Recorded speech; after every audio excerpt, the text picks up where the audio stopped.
Jalur Tengkorak. Ya, sebuah jalur yang mengingatkan kita kepada musibah Gunung Lawu tahun 1987 dan memberikan pelajaran berharga bahwa mendaki gunung itu tidak hanya berbicara tentang keindahan, tapi juga seberapa siap kita secara fisik dan mental, perlengkapan apa yang harus dipersiapkan untuk bertahan hidup saat kita melakukan pendakian dan menginap di gunung. Inilah pos 1, yaitu Kerun-Kerun. Kerun-Kerun sendiri mempunyai arti yaitu gapura. Secara gaib, jika kita bisa melihat, akan nampak gapura emas yang megah. Dalam video Gunung Lawu Singolangu, gapura emasnya sebelah mana? Saya mencoba untuk membuktikan seperti apa bentuk penampakannya. Oke.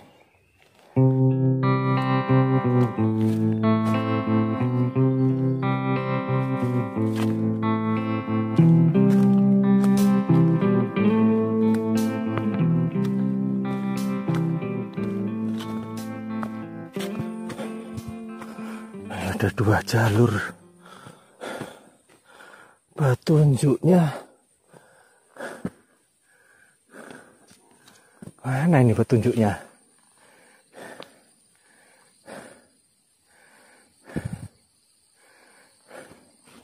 Nggak ada petunjuknya. Mungkin sama ini ketemunya. Gua ambil yang ke atas saja.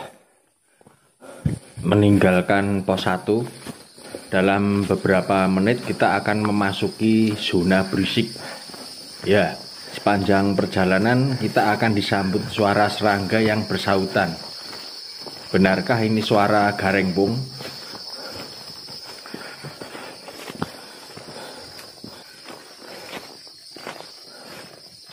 Suara serangganya.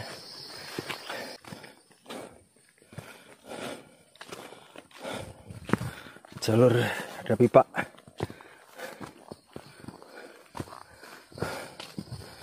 Nih, ada petunjuk.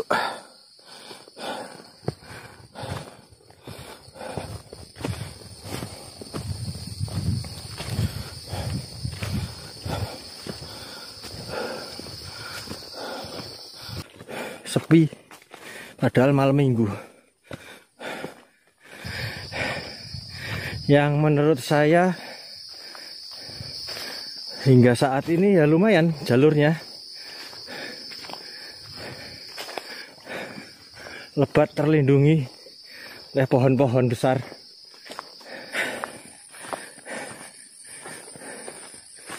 Kalian harus mencoba jalur Singolangu. Rugi kalau kalian nggak nyoba, lewatnya hanya jalur itu aja. Rugi. Nih bawahnya jurang. Bawahnya jurang. Mepetnya ke kiri.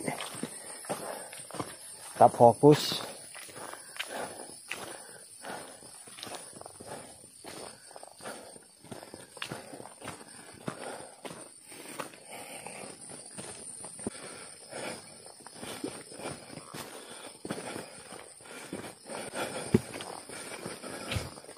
Wah, keren banget.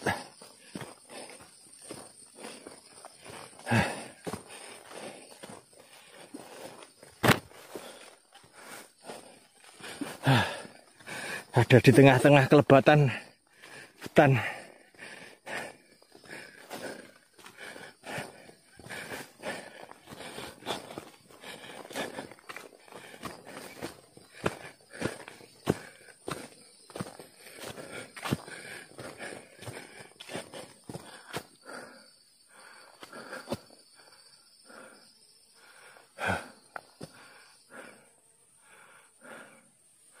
Keren. Sekarang menuju ke pos 2. Beberapa meter sebelum pos 2, kita akan menjumpai sebuah batu yang mirip dengan pelana kuda. Namanya Watu Lapak.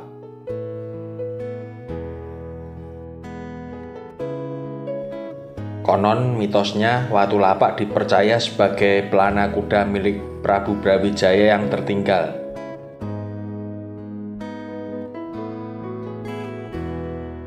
Oke, ini sampai di Watu Lapak. Seperti inilah penampakan secara kasat mata. Sedangkan secara gaib, pelana kuda yang tertinggal berada tidak jauh dari tempat ini. Mohon dijaga untuk anak cucu kita supaya bisa tahu ini peninggalan bersejarah.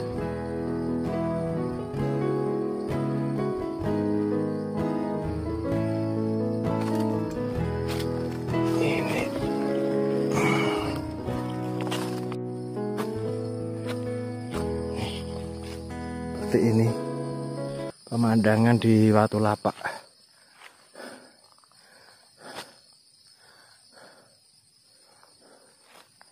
Ini banyak jalur ini, nggak tahu arahnya kemana ini jalur-jalur seperti ini.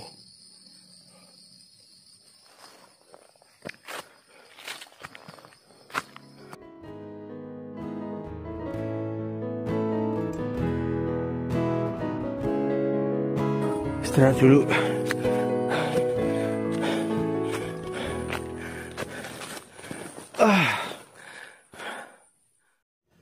Dari Watu Lapak kita akan bertemu dengan sebuah petilasan lagi. Namanya Tolo. Bentuknya seperti tugu. Ketika saya tanyakan, Tolo ini semacam penanda batas wilayah. Saya sendiri kurang begitu paham apa maksudnya. Ada yang tahu maksud dari batas wilayah? Jangan katakan Tolo ini adalah batas wilayah manusia dengan makhluk astral. Mohon dikoreksi kalau nama Tolo yang saya sebutkan salah. Dulunya hanya Watu Lapak saja yang diberi semacam omah-omahan dan Tolo sendiri tidak diperhatikan. Sehingga makhluk astral yang mendiaminya mendatangi salah satu warga dan meminta untuk diperhatikan dan dibikinkan omah-omahan seperti yang ada di video ini. Oke. Lanjut lagi setelah istirahat kurang dari 5 menit.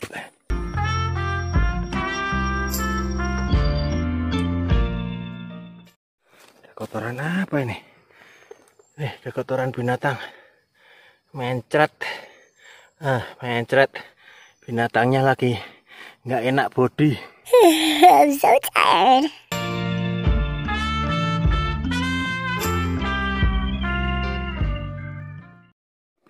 Ada bekas sepatu. Kayaknya di depan saya ada pendaki. Jadi saya nggak cuma sendirian. Di depan saya ada yang mendaki. Kalau dilihat dari bekas-bekas telapak kaki, ini orangnya cuma ada satu. Jadi bukan rombongan. Ini juga solo hiking nih kayaknya ini. Yang di depan saya ini. Nggak tahu dia nyampe di mana.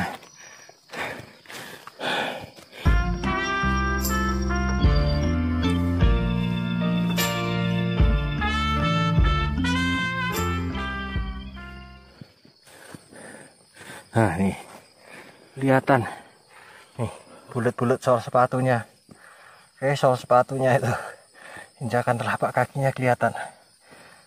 Satu orang ini. Di depan saya ada satu orang.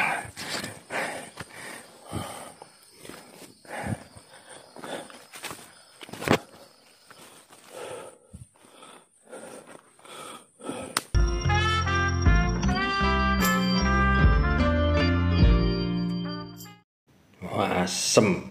Nak pikir ndas nglundung apa konde. Kurang ajar.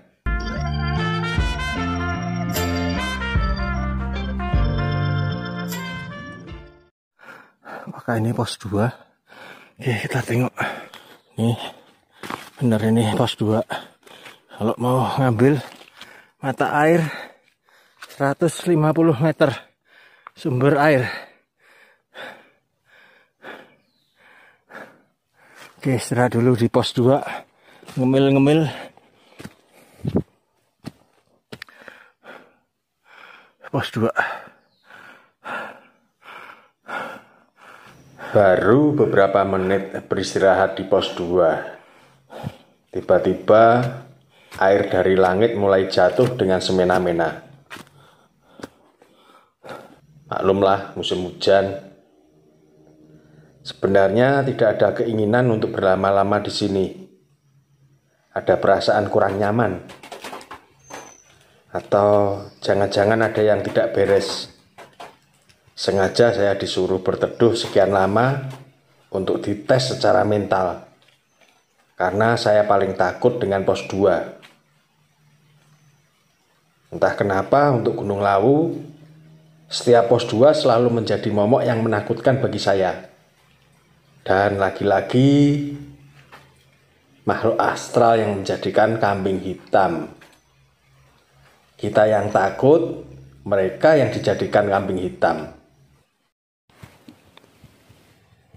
Oke, jam 11 lebih 20 menit. Saatnya melanjutkan perjalanan ke pos 3.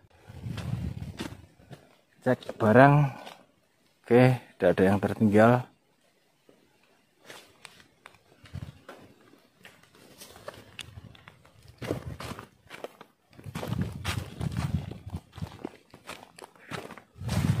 Ini kalau mau ambil airnya ini ke sini. Tapi air saya masih cukup, bisa teruskan perjalanan. Pelan-pelan saja karena depan saya kabut. Lega rasanya saat harus meninggalkan pos 2. Tapi perjalanan masih jauh. Sampai saat ini fisik masih oke. Tapi membayangkan tanjakan Penggik sebelum pos 4 membuat saya sedikit drop. Seberapa ngerinya tanjakan Penggik, yang konon katanya membuat pendaki mutung dan kapok-kapok.